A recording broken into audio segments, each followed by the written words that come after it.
Bom, em poucas palavras, ele precisa de uma política de alfabetização porque os alunos não estão sendo alfabetizados, né? Porque as normas existentes, a cultura existente sobre a alfabetização, ela não é baseada em evidências científicas, ela é equivocada, né? E a escolarização é a base da escolaridade, né? Em todo mundo, né, a escola formal começa, né, o primeiro ano é o ano em que se alfabetiza as crianças. Então, esse é um marco importante e o Brasil, infelizmente, não tem conseguido colocar isso de maneira muito clara. O primeiro ano da escola é o ano em que a função primordial é alfabetizar as crianças, né? Então, como o MEC tem um papel muito importante, né, percebido pelos estados e municípios, é fundamental que ele tome uma posição a respeito dessa questão que vem sendo tratada muito mal nessas décadas.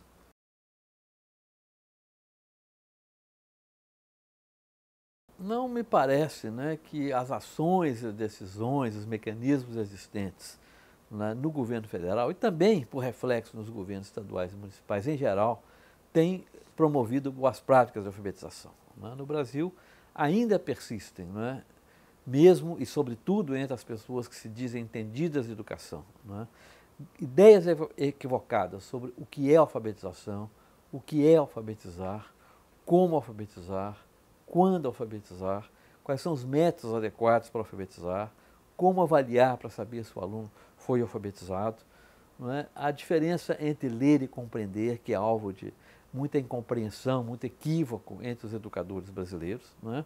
E infelizmente essa é uma cultura, não é, que é muito compartilhada no Brasil, nas autoridades do Ministério, nos documentos públicos, nas faculdades de educação, nas capacitações promovidas pelos vários órgãos e que se reflete nos livros didáticos e nos materiais que chegam às escolas diretamente ou indiretamente via programas especiais de alfabetização. Então é um mundo de equívocos que se consolidou e que agora parece que o governo, sobretudo o MEC, está disposto a enfrentar e mudar essa trajetória.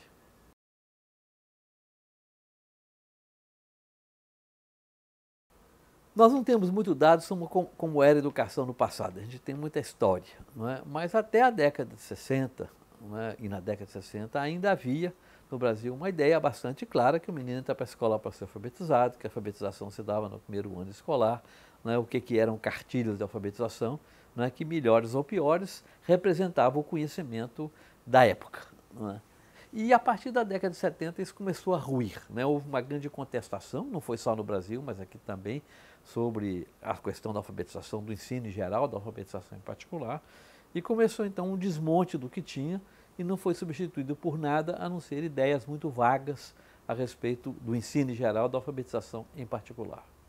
Essas ideias, né, que no Brasil tomaram o nome de, sobretudo, de construtivismo, né, em parte associadas ou não a propostas de Paulo Freire do ponto de vista mais ideológico, não é? Ou mais metodológico do ponto de vista as propostas do chamado construtivismo. Em outros países isso tomou outras feições, não é?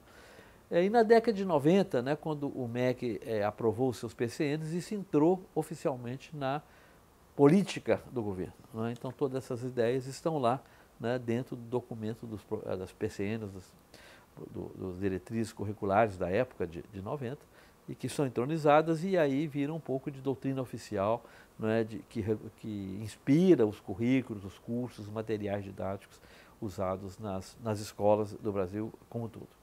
E isso, obviamente, se reflete, não é, nos livros didáticos. O que é permitido, o que não é permitido, que tipo de texto que pode entrar, não é, se vai ensinar a decodificar, se não vai ensinar, como é que faz, como é que deixa de fazer.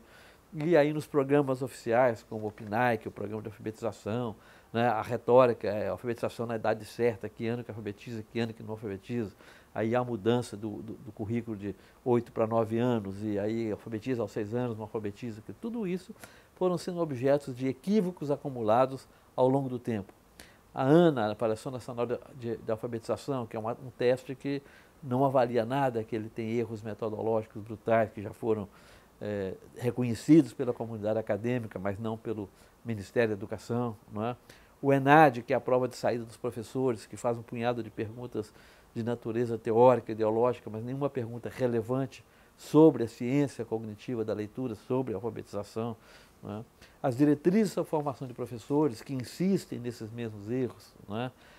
Os critérios de avaliação, por exemplo, de revistas científicas no Brasil, sobretudo na área da educação, não é, que premia, não é, muito mais o lado teórico, ideológico, do que a consistência metodológica daquilo que é aprovado como um artigo científico. Não é? Enfim, você tem aí um festival concatenado, orquestrado de equívocos na educação em geral, mas que são muito fortes, ideologicamente marcados na área de alfabetização e que têm contribuído, não é, para esse atraso do Brasil nessa área. Não é? E isso repercute no que pensa, no que fazem as secretarias estaduais de educação, as secretarias municipais e também a maioria das ONGs no Brasil, que acabam apoiando, né, e promovendo essas ideias equivocadas.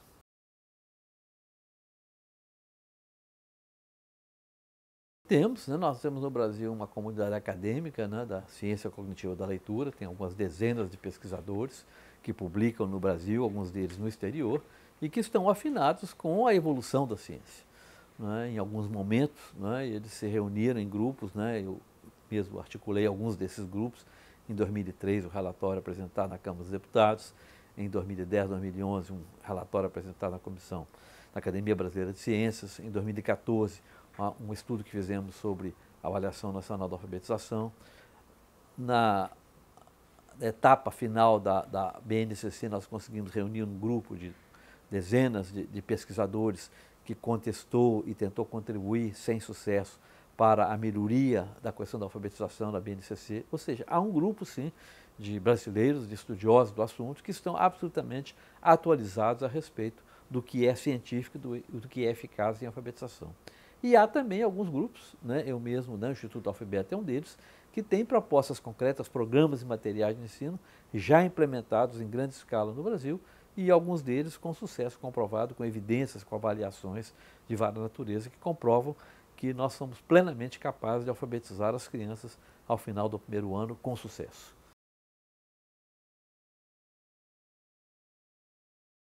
Eu acho que a política teria que pensar em dois tempos. Não é? De um lado, no médio prazo, não é? Começar a mudar a mentalidade, os critérios, as orientações oficiais, para poder adquirir uma linguagem, um encaminhamento mais consistente com a ciência cognitiva da leitura. Não é? Isso tem a ver com documentos, com seminários, com discussões, não é? Mas também tem que entrar nos instrumentos fortes do MEC.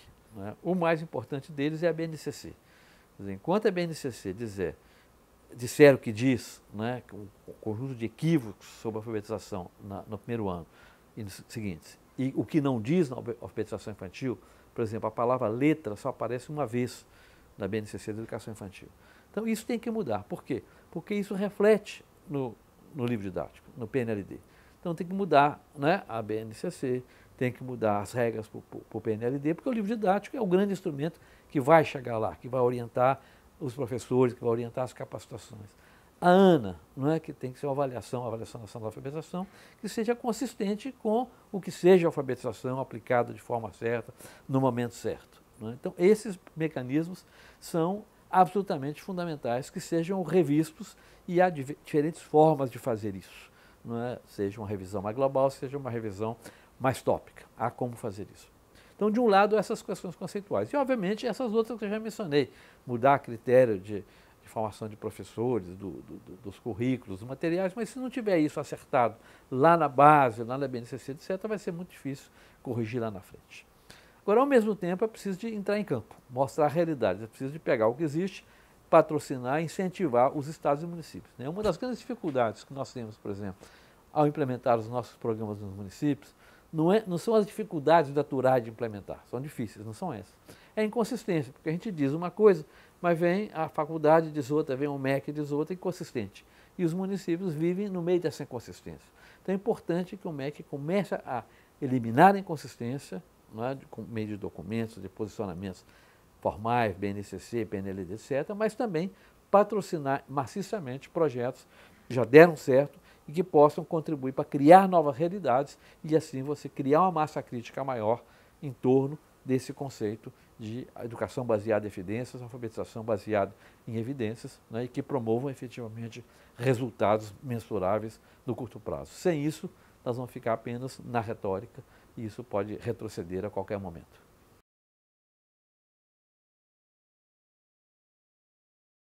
Nós temos bastante evidência de que o nosso trabalho dá certo e temos muita evidência de que ele poderia dar muito mais certo, não é, se houvesse uma consistência nas orientações oficiais do MEC, das secretarias, a respeito do que é alfabetização. O Brasil já perdeu muito tempo com discussões ideológicas estéreis, já sabe qual é o caminho a seguir, então é importante que isso seja abreviado.